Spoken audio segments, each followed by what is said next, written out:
साथियों नमस्कार। मैं पद्मेश तेलंग आज इस व्याख्यान में चैप्टर संख्या 5 ले रहा हूं। इसमें राजस्थान के भूगोल पे हम चर्चा करेंगे।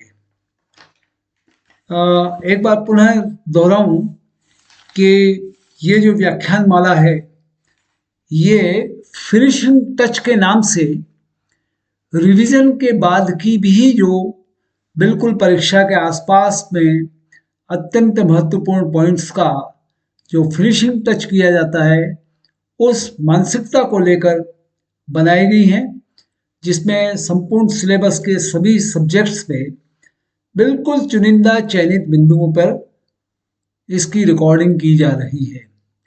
उद्देश्य ये है कि चूंकि ऑब्जेक्टिव टाइप क्वेश्चन आएंगे परीक्षा में, आपको लंबा चौड़ा निबंधात्मक लिखना नहीं है और डिटेल्ड आपने स्टडी कर ही चुके हैं। अब तो सिर्फ ये है कि ऑब्जेक्टिव में कुछ प्रश्न जो सीधे तथ्यात्मक पूछे जाते हैं उनमें से कुछ चीज़ें अगर हम चुनिंदा इस समय इस फिनिशिंग टच में सुन लें, याद कर लें, तो शायद काम आ सकती हैं। इसीलिए मैंने इसको अनौपचारिक रूप से रिकॉर्डिंग किया है और जो सुन रहे हैं वो भी इसको अनौपचारिक रूप से उठते बैठते, खाते पीते, घूमते फिरते, भले ईयरफोन कान में लगाकर या ब्लूटूथ पर उच्च वॉल्यूम में इसको सुने, सहज रूप से शायद अवचेतन मस्तिष्क में कुछ पॉइंट्स आपके बैठ जाएं और वो एग्जाम में काम आ जाए। चलिए, इस भूमिका के बाद मैं इस राजस्थान के भूगोल का प्रारंभ करता हूँ। देखिए, राजस्थान क्षेत्रफल की दृष्टि से भारत का सबसे बड़ा राज्य है और राजस्थान का अगर नक्शा आप देखें तो नक्शे में राजस्थान का आकार समचतुर्भुज या थोड़ा बहुत पतंग की तरह है। राजधानी राजस्थान की जयपुर है। जिले 50 हैं, संभाग 10 हैं और क्षेत्रफल यहाँ का करीबन 3,42,239 वर्ग किलोमीटर है। राजस्थान का ये क्षेत्रफल भारत के कुल क्षेत्रफल का 10.41% है। 10.41% पूरे राजस्थान का क्षेत्रफल, पूरे भारत का क्षेत्रफल राजस्थान कवर करता है। 2011 की जो जनगणना हुई थी उसमें राजस्थान राज्य की कुल जनसंख्या थी 6,85,48,437 और यह भारत की कुल जनसंख्या का 5.67% अंक था। जनसंख्या की दृष्टि से राजस्थान का पूरे भारत में 7वां स्थान है। हम कुछ बात करें राजस्थान की। राजस्थान राज्य के कुछ प्रतीक हैं। राज्य की वृक्ष जो है वो खेजड़ी है। राज्य की पुष्प जो है वो रोहिड़े का फूल है। राज्य की पशु जो है वो चिंकारा और ऊंट है। राज्य की पक्षी जो है वो घोड़ावण है और राज्य की नृत्य जो है वह घूमर है। ये राजस्थान के कुछ प्रतीक हैं। बहुत ज़्यादा डिटेल में मैं भूगोल पे नहीं जाऊंगा। इसमें राजस्थान का जो विस्तार है वो राजस्थान का विस्तार में आप ये समझिए कि राजस्थान का अधिकांश भाग कर्क रेखा के उत्तर में स्थित है और राजस्थान जो है भारत के नक्शे में उत्तर पश्चिमी क्षेत्र में स्थित है और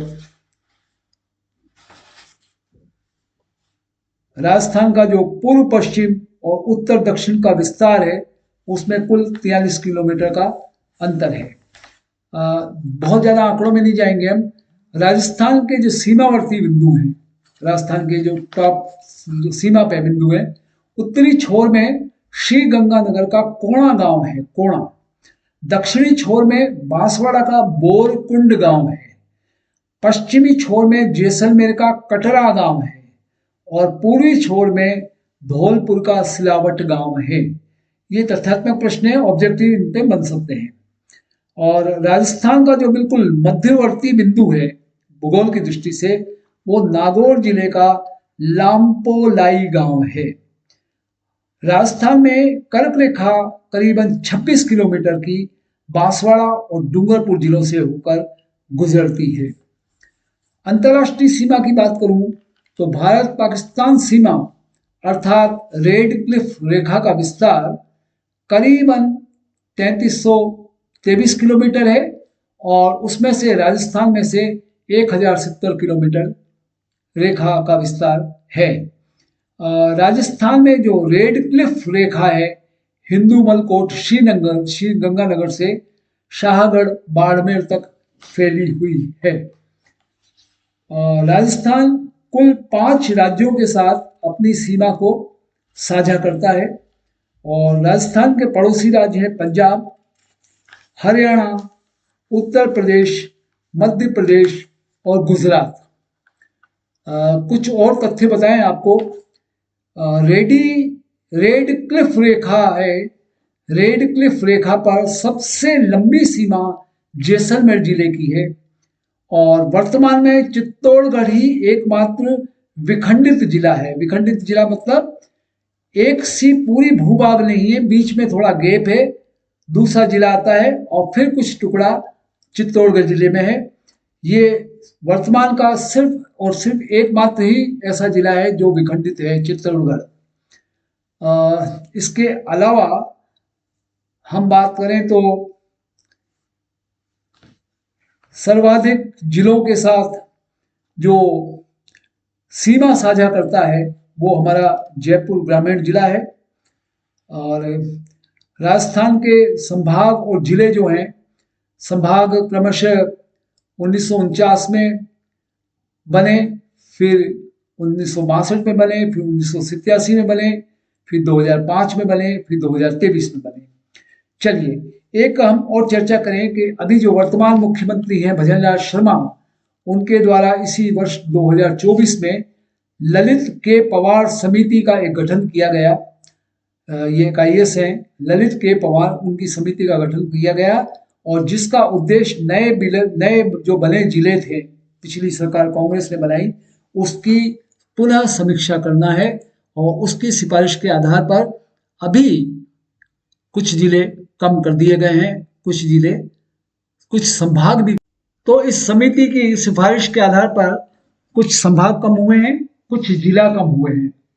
अब चलिए इसके बाद हम राजस्थान की भौगोलिक स्थिति पे बात करें कि राजस्थान का जो पश्चिमी मरुस्थलीय प्रदेश है, यह राजस्थान के उत्तर और उत्तर पश्चिमी भाग में स्थित है और सबसे नवीन ये भौगोलिक प्रदेश है।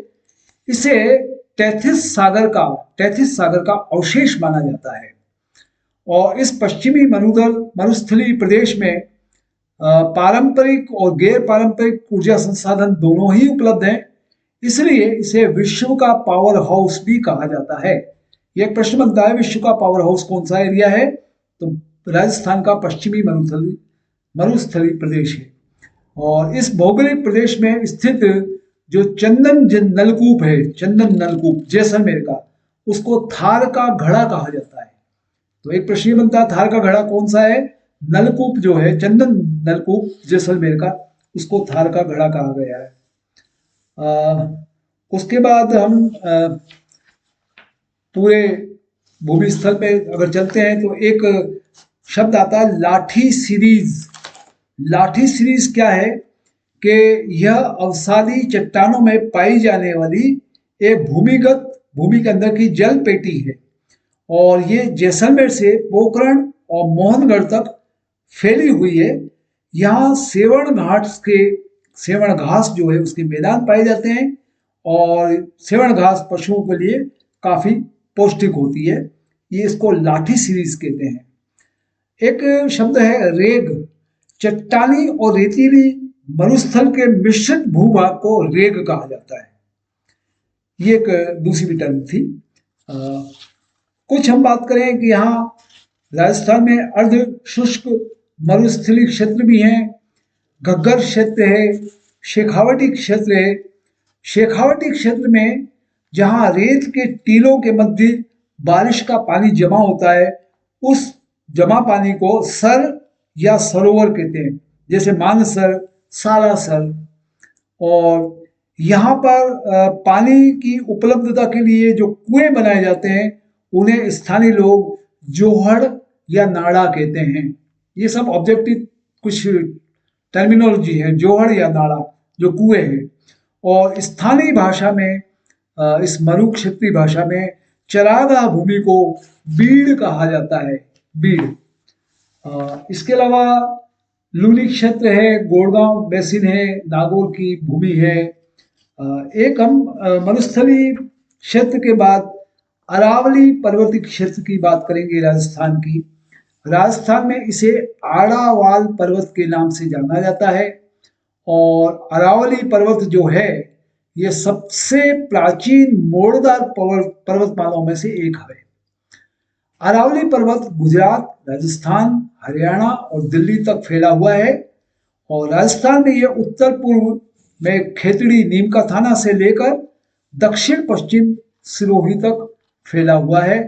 इस अरावली पर्वतीय क्षेत्र की कुल लंबाई श्रृंखला की 692 किलोमीटर है और राजस्थान में 550 किलोमीटर यानी करीब 79% ये लंबाई गुजरती है।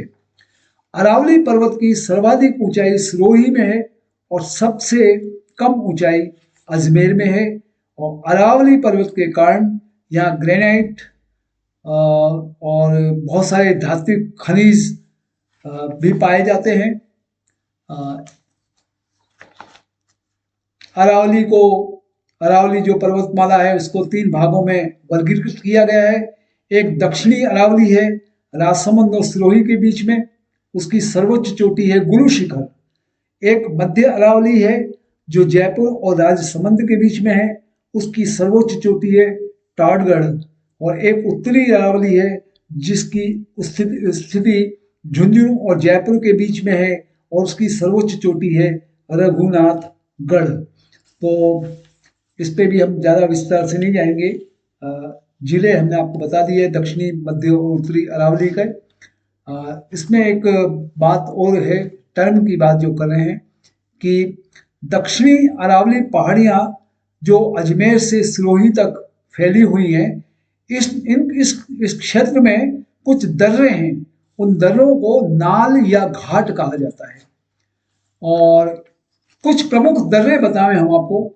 जीलवा की नाल, जीलवा की नाल को पागल्या नाल या चीरवा की नाल भी कहते हैं।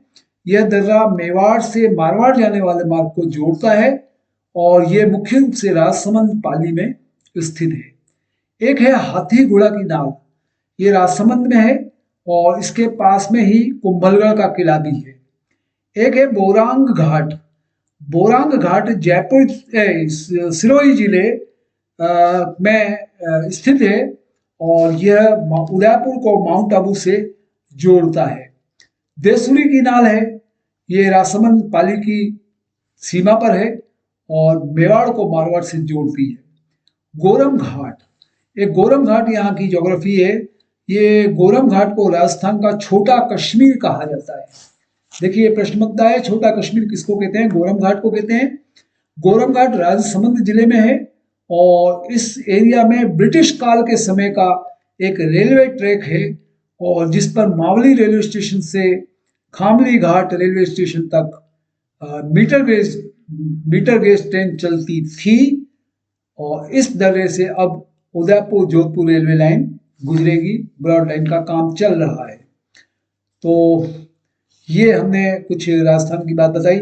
हम राजस्थान में पठार की बात करें कि दक्षिण अरावली में भी कुछ पठार हैं, जैसे एक उड़िया का पठार है सिरोही जिले में, भोराट का पठार है कुंभलगढ़ गोगुंदा में, आबू का पठार है सिरोही में, लसाड़िया का पठार है उदयपुर में।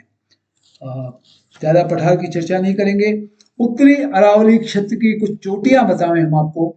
उत्तरी अरावली में एक रघुनाथगढ़ की चोटी है सीकर जिले में, एक बहरांच की चोटी है अलवर जिले में, एक मनोहरपुरा की चोटी है जयपुर में।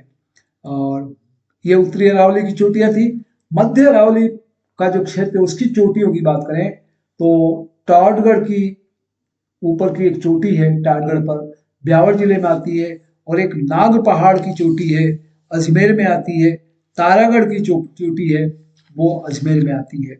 इसी तरह से दक्षिण अरावली की कुछ चोटियों की चर्चा करें। दक्षिण अरावली में गुरु शिखर एक चोटी है, सिरोही जिले में। देलवाड़ा की एक चोटी है, सिरोही जिले में। अचलगढ़ की एक सिरोही चोटी है, सिरोही में। और जरगा जरगा की चोटी उदयपुर जिले में है। राजस्थान की कुछ महत्वपूर्ण पहाड़ियां बताएं। एक पहाड़ी का नाम है भाकर, ये सिरोही में है। और मगरा मगरी उदयपुर में है। डूंगर डूंगरी डूंगरपुर में जयपुर में है। और अरावली का जो स्थानीय नाम है वो गिरवा की पहाड़ियाँ उदयपुर में है। नाग पहाड़ियाँ अजमेर में है। और मालखेड़ी पहाड़ी सीकर में है। छप्पन की पहाड़ियाँ बाड़मेर में हैं। सुंधा की पहाड़ियाँ जालोर में हैं। और त्रिकुट की पहाड़ी सोनार किला जैसलमेर में है। तो अरावली पर्वत का यहाँ महत्व इसलिए है कि एक तो मरुस्थल को ये फैलने से रोकता है, रेगिस्तान को, और खनिज संसाधन से संपन्न एरिया है। औद्योगिक विकास इसी कारण से यहाँ हुआ है। यहाँ अरावली में सभ्यताओं की जन्मस्थली भी है, जैसे अहाड़ की सभ्यता, गिलुंड की सभ्यता, बेराट की सभ्यता, इसका उदय यहाँ हुआ है।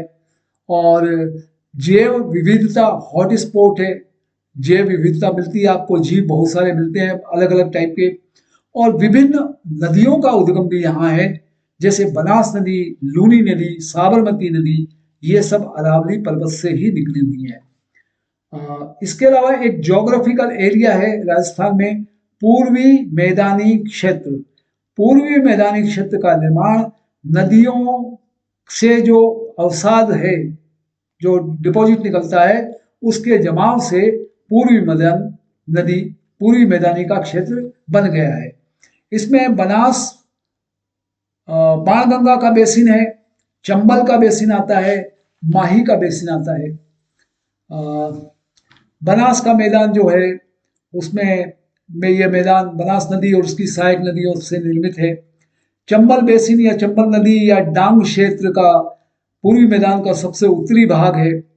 और इसी तरह से माही बेसिन या छप्पन मैदान ये राजस्थान के दक्षिण में स्थित है। सलूमर, डूंगरपुर, बांसवाड़ा और प्रतापगढ़ जिलों तक ये बहता है। और इस क्षेत्र को माही बेसिन का जो ये दक्षिण राजस्थान का क्षेत्र है, डूंगरपुर, बांसवाड़ा, सलूमर का, इस क्षेत्र को वागड़ कहा जाता है। और इसमें जो माही नदी बहती है उसको वागड़ की गंगा कहा जाता है। तो प्रश्न बनता है वागड़ की गंगा क्या है? वो माही नदी है। और इसी तरह से प्रतापगढ़ और बांसवाड़ा के मध्य जो स्थित 56 गांवों का एक ग्रुप है, 56 गांवों का समूह, उसे 56 का मैदान कहा जाता है, प्रतापगढ़ और बांसवाड़ा के बीच में।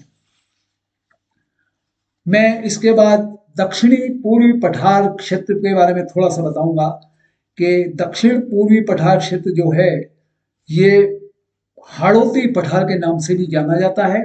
और इसका विस्तार बारां, बूंदी, कोटा, झालावाड़ जिलों तक है। यहाँ काली मिट्टी बहुत अच्छी होती है। मुकंदरा हिल्स इस राजस्थान में एक विंध्य पर्वतमाला का विस्तार है। और इसी क्षेत्र में मुकुंदरा और बूंदी की पहाड़ियां स्थित हैं। अच्छा, दक्षिण पूर्वी पठारी जो क्षेत्र है उसके दो मुख्य भाग हैं, विंध्यन कगरी क्षेत्र और दक्कन लावा पठार। हम इस पे भी ज्यादा विस्तार से नहीं जाकर एक आते हैं दक्कन लावा पठार। दक्कन लावा पठार की जो हमने बात की अभी, जो कि दक्षिण पूर्वी पठार क्षेत्र का ही एक भाग है, उस दक्कन लावा पठार में उसका विस्तार मालवा और ऊपर माल पठारी क्षेत्र में है। और ऊपर माल क्षेत्र एक टर्मिनोलॉजी है यहाँ ज्योग्राफिकल, उसमें चित्तौड़गढ़ का भैंसरोडगढ़ और भीलवाड़ा का बिजोलिया क्षेत्र शामिल होता है। एक यहाँ पर अर्ध चंद्राकार पहाड़ियां हैं, तो बूंदी पहाड़ियां और मुकंदरा पहाड़ियां में ये अर्धचंद्राकार पहाड़ियां हैं और बूंदी कोटा झालावाड़ जिले में ये अर्धचंद्राकार पहाड़ियां मिलती हैं। तो राजस्थान का जो भौतिक विभाजन है, भौतिक रूप से ज्योग्राफिकली, उसको एक प्रोफेसर वीसी मिश्रा हुए हैं, उन्होंने उसको 4-5-6-7 भागों में बांटा है। उन्होंने कहा है कि राजस्थान पश्चिमी शुष्क प्रदेश भी है, इसमें अर्ध शुष्क प्रदेश है, अरावली प्रदेश है, पूर्वी कृषि औद्योगिक प्रदेश है, दक्षिण पूर्वी कृषि प्रदेश है, चंबल का बीहड़ प्रदेश है और नहरी क्षेत्र है।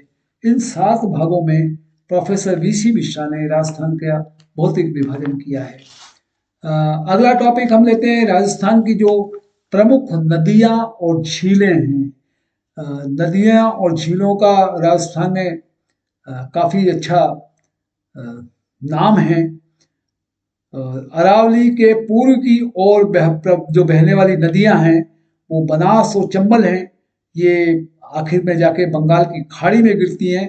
और जबकि राजस्थान में पश्चिम की ओर प्रवाहित होने वाले नदियां जो हैं, जैसे लूनी है, लूनी अरब सागर में गिरती है। तो राजस्थान की नदियों को 3 भागों में बांट सकते हैं। एक तो बंगाल की खाड़ियों में गिरने वाली नदियां, एक अरब सागर में गिरने वाली नदियां और एक अंतः प्रवाहित नदियां, अंतः प्रवाहित जो अंदर ही अंदर है, प्रवाहित हो जाती हैं। क्षेत्रीय आधार पर अगर बात करें राजस्थान की सबसे लंबी बड़ी नदियों की, तो उत्तरी राजस्थान की सबसे लंबी नदी है गग्गर। दक्षिण राजस्थान की सबसे लंबी नदी है माही। पश्चिमी राजस्थान या रेगिस्तान क्षेत्र की सबसे लंबी नदी है लूनी। और पूर्वी राजस्थान या राजस्थान की ही सबसे लंबी नदी है चंबल। राजस्थान में प्रवाहित होने वाली सबसे लंबी नदी बनास है। और लंबाई के आधार पर राजस्थान में नदियों का क्रम देखें तो सबसे लंबी चंबल, फिर माही, फिर लूनी, फिर बनास। और अपवाह क्षेत्र जहाँ बहती है नदी, उसके आधार पर नदियों का क्रम देखें तो सबसे ज़्यादा बनास, फिर लूनी, फिर चंबल और फिर माही। तो बंगाल की खाड़ी में गिरने वाली नदी हमने बताई, उसमें है चंबल नदी और बनास नदी। और चंबल नदी की बात करें तो चंबल नदी का उद्गम जो है वो विंध्यन पर्वत की जाना पाव पहाड़ी है, महू मध्य प्रदेश में, वहां से चंबल नदी का उद्गम है। प्रश्न अच्छा है। उद्गम चंबल नदी का विंध्यन पर्वत की जाना पाव पहाड़ी, महू मध्य प्रदेश। और चंबल नदी चित्तौड़गढ़ के 84 गढ़ के समीप से राजस्थान में फिर प्रवेश करती है। लास्ट में जाके चंबल नदी इटावा उत्तर प्रदेश में की यमुना नदी में भी मिल जाती है। चंबल नदी के अन्य नाम अगर पूछें तो इसको कामधेनु कहते हैं, चरमनवती कहते हैं, बारहमासी कहते हैं, धर्मावती कहते हैं। कुछ प्रमुख बांध की बात करें हम लोग, प्रमुख बांध गांधी सागर बांध मध्य प्रदेश में है और मंदसौर मध्य प्रदेश के पास है ये। राणा प्रताप सागर बांध चित्तौड़गढ़ में है हमारे यहाँ, राज्य का सबसे बड़ा बांध है। और उसके बाद जवाहर सागर बांध आता है कोटा में, ये पिकअप बांध है। और कोटा बराज कोटा में आता है, ये सिंचाई के उद्देश्य से बनाया हुआ बांध है।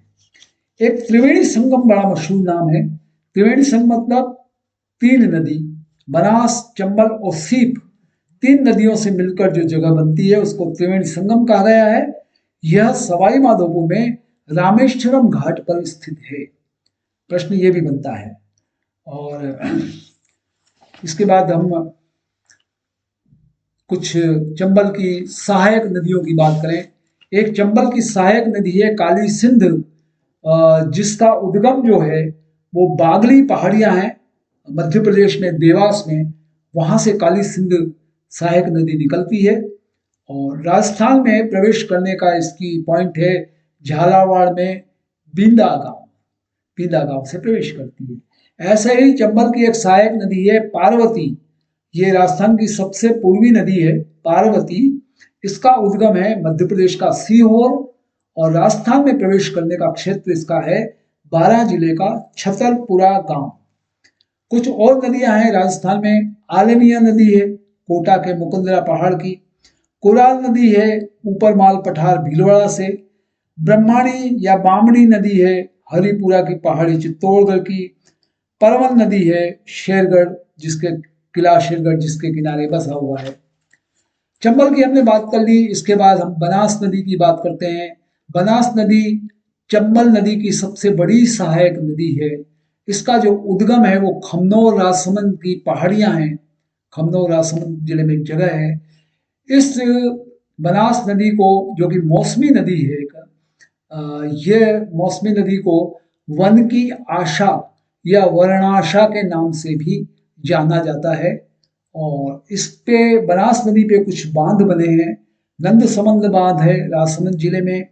बीसलपुर बांध है जो राजस्थान की सबसे बड़ी पेयजल परियोजना है और सबसे बड़ा कंक्रीट का बांध है, टोंक जिले में है। और बनास पर ही ईसरदा बांध भी है जो टोंक और सवाई माधोपुर की सीमा पर निर्मित है। बनास नदी राजस्थान में सर्वाधिक त्रिवेणी संगम भी बनाती है। एक तो बिगोद में, भीलवाड़ा जिले में बिगोद है, वहां बनास, बेड़च और मेनाल ये 3 नदी मिलकर संगम बनाती हैं। एक राजमहल स्थान है टोंक जिले में, वहां बनास, खारी और डाई मिलके 3 नदियां संगम बनाती हैं। और एक सवाई माधोपुर में रामेश्वर घाट है जहां बनास, चंबल और सीप तीनों नदी मिलके त्रिवेणी संगम बनाती हैं। तो ये बनास नदी की हमने बात की। बनास की कुछ सहायक नदियों की बात करूं तो बेड़च नदी है। बेड़च नदी का संबंध आहड़ सभ्यता, जो प्राचीन सभ्यता है, उसका संबंध भी बेड़च से है। बेड़च नदी का उद्गम है गोगुंदा की पहाड़ियां उदयपुर में। और एक बनास की सहायक नदी है कोठारी, उद्गम दिवेर पहाड़ियां राजसमंद की। बनास की सहायक नदी एक गंभीर है, हिंडौन कलेली गांव के समीप से उद्गम है। खारी एक सहायक नदी है, बिजराल गांव की पहाड़ियां राजसमंद से निकलती है। और मोरेल एक सहायक नदी है, चैनपुरा गांव की पहाड़ियां जयपुर से निकलती है। अब अगर हम ये कहें कि अरब सागर में जो नदियां मिलती हैं, उन अरब सागर की नदियां हमने बताई। लूनी नदी, माही नदी, साबरमती नदी, पश्चिमी बनास, ये अरब सागर में अंततः जाकर गिरती हैं। इसमें लूनी नदी की बात करूं तो लूनी नदी का उद्गम जो है वो अजमेर की नागा पहाड़ियां हैं। और लूनी नदी पुष्कर के समीप गोविंदगढ़ से प्रवाहित होते हुए अपनी सहायक नदी सरस्वती, जिसका उद्गम झील पुष्कर झील है, उस सरस्वती नदी से मिलती है और फिर इसे लूनी नदी कहा जाता है। यानी लूनी नदी अपने आप में सिंगल नदी नहीं है, 2 नदी का जोड़ है। मूल रूप से तो पुष्कर के समीप निकलती है और फिर सरस्वती से मिलती है और तब इसका नाम लूनी नदी पड़ जाता है। लूनी नदी के अन्य नाम अगर आपको कोई पूछे तो वो नाम है सागरमती, लवणमती, अंतः सलिला। राजस्थान में चंबल के बाद दूसरा सबसे बड़ा अपवाह तंत्र जो है प्रवाह का, वो लूनी नदी का ही है। लूनी नदी के किनारे कुछ बांध हैं, जैसे जसवंत सागर बांध जोधपुर में, बांकली बांध जालोर सूगड़ी नदी पर, हेमावास बांध पाली पर बांडी नदी के किनारे, और जवाई बांध पाली में जवाई नदी के किनारे। कुछ प्रमुख सिंचाई परियोजनाएं भी लूनी से जुड़ी हुई हैं। वो है सरदार समंद, जवाई बांध, ये 2 हैं। लूनी की सहायक नदी है, खाली नाम सुन लीजिए, जोजड़ी नदी, बांडी नदी, जवाई नदी। अब हम आते हैं माही नदी पे। माही नदी भी लास्ट में अरब सागर में ही जाकर गिरती है। माही का उद्गम जो है वो पश्चिमी विंध्य पर्वतमाला अमरेलू पहाड़ी धार जिला मध्य प्रदेश से है। माही नदी धार जिला मध्य प्रदेश से आती है, अमरेलू पहाड़ी से।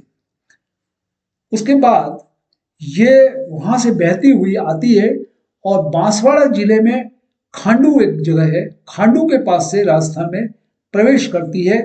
और राजस्थान में माही नदी बांसवाड़ा, प्रतापगढ़ और डूंगरपुर जिले के क्षेत्र से गुजरती है और अंत में ये खंबात, गुजरात में जो खंबात की खाड़ी है उसके खंबात की खाड़ी में मिल जाती है।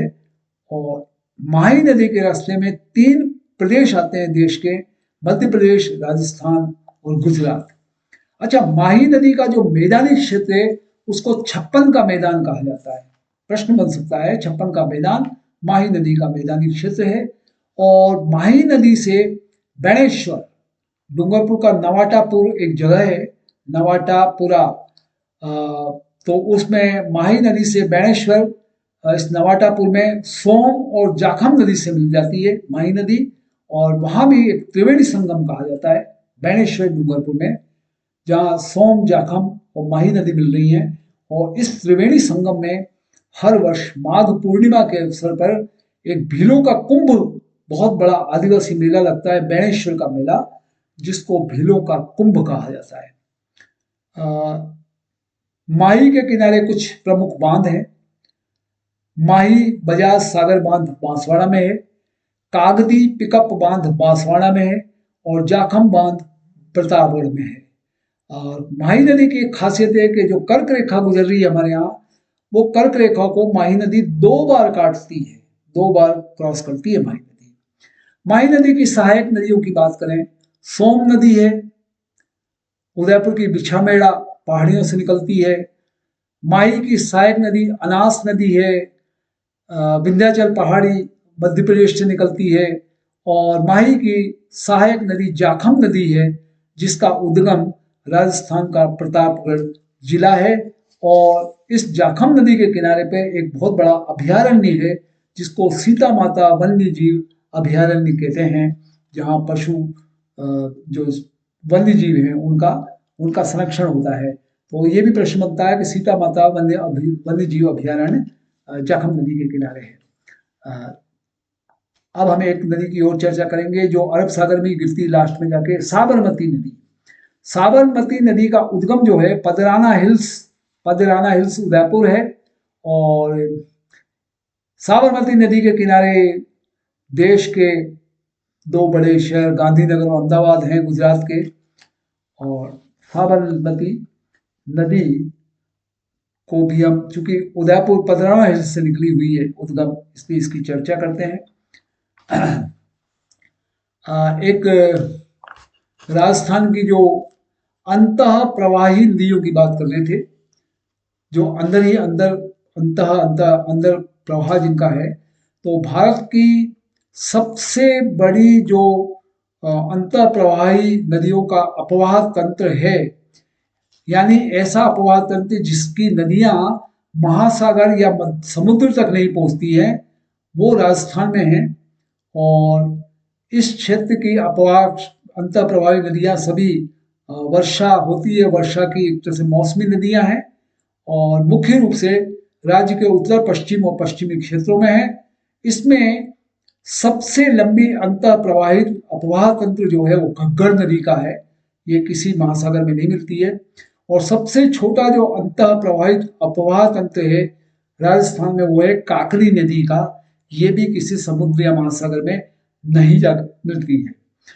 राजस्थान में अंतः प्रवाहित अपवाह तंत्र के अंतर्गत प्रवाहित होने वाली सबसे लंबी नदी जो है, उस नदी का नाम है कांतली नदी।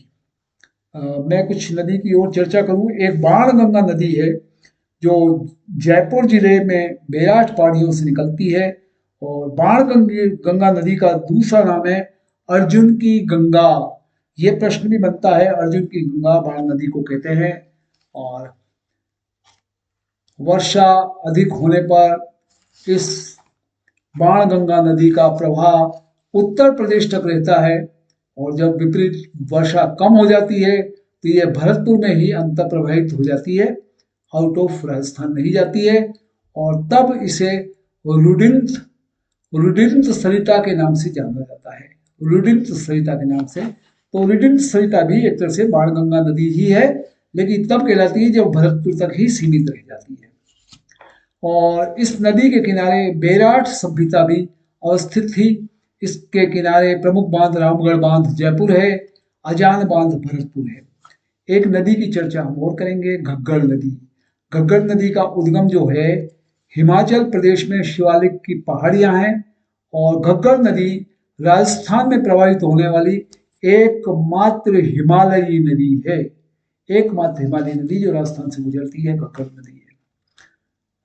ये राजस्थान में हनुमानगढ़ जिला का एक तलगाड़ा गांव है, उसमें प्रवेश करती है और इस नदी की सूखी घाटी को पाकिस्तान में हकरा कहा जाता है।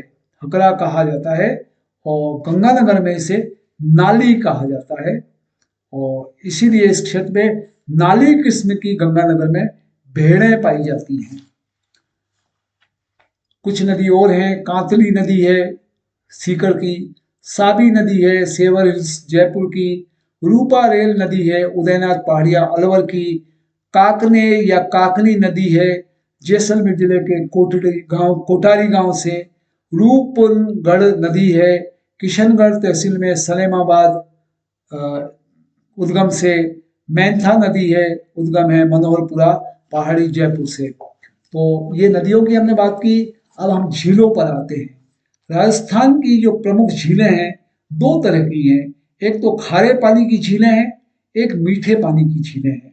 तो खारे पानी की झीलों का जो निर्माण हुआ था वो तैथिस सागर के अवशेषों से हुआ था और खारे पानी की झीलें राजस्थान के उत्तर पश्चिमी क्षेत्र में हैं और सर्वाधिक झीलें नागौर में हैं। और मीठे पानी की जो झीलें हैं उनका निर्माण मीठे पानी या वर्षा के जल के कारण हुआ और इनकी जो स्थिति है वो राजस्थान के दक्षिण पूर्वी क्षेत्र में है और मीठे पानी की झीलें सर्वाधिक झीलें उदयपुर क्षेत्र में पाई जाती हैं। हम झीलों की बात कर रहे हैं तो इस क्रम में मैं बताऊं आपको कि राजस्थान की जो खारे पानी की झीलें हैं बहुत सारे नाम हैं, डीडवाना झील है, लूणकरण झील है, डेगाना झील है, फलौदी झील है, कावोद झील है, पचपदरा झील है, सांभर झील है, कुचामन झील है। ये सब राजस्थान में खारे पानी की झीलें हैं। इसमें सबसे मशहूर है सांभर झील जयपुर की। सांभर झील राजस्थान की सबसे बड़ी और भारत की तीसरी सबसे बड़ी खारे पानी की झील है। राजस्थान की सबसे बड़ी और भारत की तीसरे नंबर की और खारे पानी की। और सांभर झील से जो नमक बनता है उसको क्यार कहते हैं, क्यार, अध क या र। ये भी एक प्रश्न बनता है कि इसका नमक का नाम क्यार है। और इसके जो निर्माण करता थे सांभर झील के इसके ये थे वासुदेव चौहान, जो बिजोलिया शिलालेख बताता है कि इस झील का निर्माण वासुदेव चौहान ने किया था। एक झील और है डीडवाना झील, इसमें भी नमक बनता है और यहाँ भी नमक का उत्पादन होता है। एक झील है पचपदरा झील बालोतरा में। पचपदरा झील का निर्माण एक पंच भील थे उन्होंने कराया था और इस झील का जो नमक है वो सर्वोत्तम किस्म का खाने योग्य नमक होता है। ये मैं सब खारे पानी की झीलों की बात कर रहा हूँ। ऐसे ही खारे पानी की झील है लूणकरण बीकानेर में, ये भी खारे पानी की झील है। और कुछ अन्य झीलें हैं, फलौदी की है, डेगाना है, कावोद है, कुचामन है, कोछोर है, ताल छापर है। अब आइए राजस्थान में मीठे पानी की झील की बात करें तो राजस्थान में मीठे पानी की झीलें भी बहुत सारी हैं। नक्की झील है आबू में, उदयपुर की जाए तो फतेह सागर झील, पिछोला झील, उदय सागर झील, दूध तलाई झील, डूंगरपुर में जाए तो गेप सागर झील, बांसवाड़ा जाए तो आनंद सागर झील है, जयसमंद झील है सलूमर में, राजसमंद में राजसमंद झील है, बूंदी में जेत सागर झील, अजमेर में आना सागर, पुष्कर और फाय सागर, जोधपुर में काय लाना झील, बीकानेर में कोलायत झील और गजनेर झील, अलवर में सिली सेड़ झील। इस तरह से मीठे पानी की झीलें भी, बूंदी में जेत सागर झील, बहुत सारी झीलें हैं। इन मीठे पानी की झीलों में कुछ की चर्चा मैं करता हूँ।